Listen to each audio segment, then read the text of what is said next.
Assalamualaikum warahmatullahi wabarakatuh. Di kesempatan kali ini yuk kita bahas sesuatu yang penting banget yang seringkali jadi sumber sengketa di keluarga, padahal aturannya udah jelas banget dari Allah, hukum waris dalam Islam. Kita akan bedah bareng-bareng 10 penyimpangan yang paling umum terjadi berdasarkan materi dari Ustadz Ahmad Sarwat. Nah, sebelum kita lanjut lebih jauh, coba deh kita mulai dengan pertanyaan ini. Jawab dalam hati aja. Yang jujur ya, ini bukan buat menghakimi sama sekali, tapi lebih untuk membuka mata kita bareng-bareng.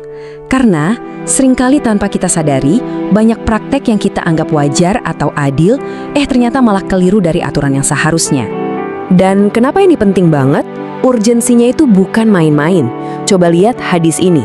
Bayangkan, Rasulullah sendiri sudah mengingatkan kita kalau ilmu waris ini adalah ilmu yang pertama kali akan hilang dari umatnya.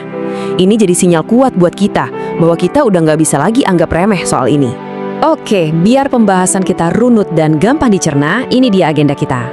Pertama, kita pertegas lagi kenapa sih aturan Islam ini begitu krusial. Terus kita masuk ke inti masalahnya, kekeliruan soal jatah waris, juga soal kapan dan apa yang dibagikan. Keempat, kita bongkar dasar pemikiran yang seringkali salah kaprah. Dan yang terakhir, yang paling penting, kita cari tahu solusinya. Oke, kita mulai dari poin pertama ya. Kita semua tahu Indonesia ini negara dengan penduduk muslim terbesar di dunia. Tapi, ironisnya, banyak banget praktek pembagian waris yang justru jauh dari hukum Islam. Seringnya sih ini terjadi bukan karena niat yang jelek, tapi yaitu murni karena ketidaktahuan. Baik, kita masuk ke penyimpangan yang pertama. Dan ini mungkin yang paling sering kita temui di masyarakat, yaitu menyamaratakan bagian warisan antara anak laki-laki dan anak perempuan. Poin paling utamanya adalah ini bukan aturan yang dibuat-buat oleh manusia atau sekedar tradisi turun-temurun. Ini adalah ketetapan yang datang langsung dari Allah Subhanahu wa Ta'ala, tertulis jelas banget di dalam Al-Quran. Ini perintah, bukan sekedar saran. Nah, gambar ini nunjukin prinsipnya dengan sangat jelas. Bagian untuk satu anak laki-laki itu setara dengan bagian untuk 2 anak perempuan. Ini bukan soal adil atau nggak adil menurut kacamata kita sebagai manusia ya, tapi ini adalah pilar utama dan ketetapan pasti dalam ilmu faraid.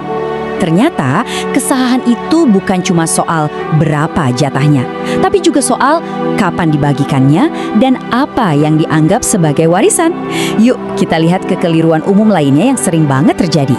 Pasti sering dengar kan, orang tua yang niatnya baik mau mencegah ribut-ribut nanti, jadi mereka bagi-bagi hartanya selagi masih sehat. Biar adil, biar rata katanya.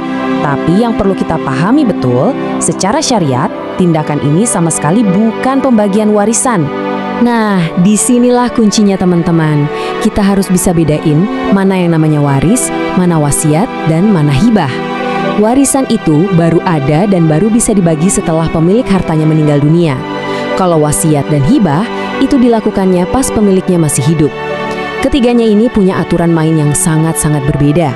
Coba kita lihat tabel ini biar lebih jelas. Perhatiin deh, wasiat itu nggak boleh diberikan kepada ahli waris dan jumlahnya pun dibatasi, maksimal cuma 1/3 dari total harta. Sementara hibah, atau kita sebut aja hadiah, itu harus diserahkan tuntas saat itu juga. Nggak bisa tuh dijanjikan, buat kamu ya nanti kalau saya sudah meninggal. Nah, ini sering banget ketuker. Kekeliruan berikutnya, dan ini juga sering banget kejadian, adalah menunda-nunda pembagian waris.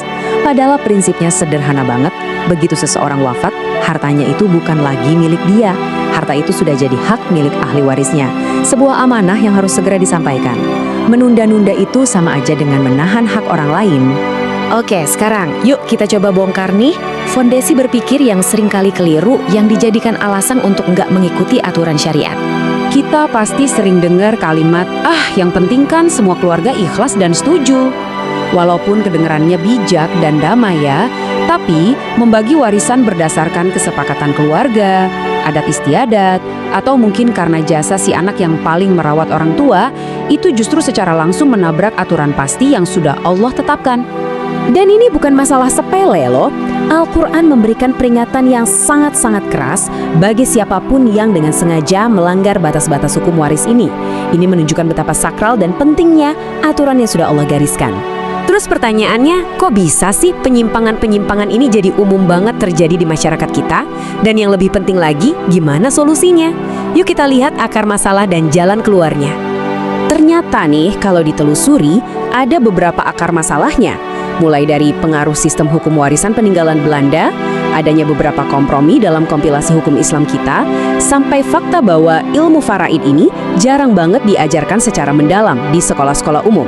Pada akhirnya, dari semua kerumbutan itu, jalan keluarnya sebetulnya sangat jelas. Solusinya adalah kembali ke sumbernya, pendidikan. Kita harus secara aktif mencari tahu, belajar, dan mendalami ilmu faraid ini, biar kita nggak lagi mewariskan kebiasaan yang keliru ke generasi berikutnya. Hadis ini benar-benar jadi pengingat sekaligus panggilan buat kita semua. Rasulullah SAW nggak cuma menyuruh kita belajar untuk diri sendiri, tapi secara tegas memerintahkan kita untuk mengajarkan ilmu waris ini kepada orang lain. Ini adalah tanggung jawab kita bersama.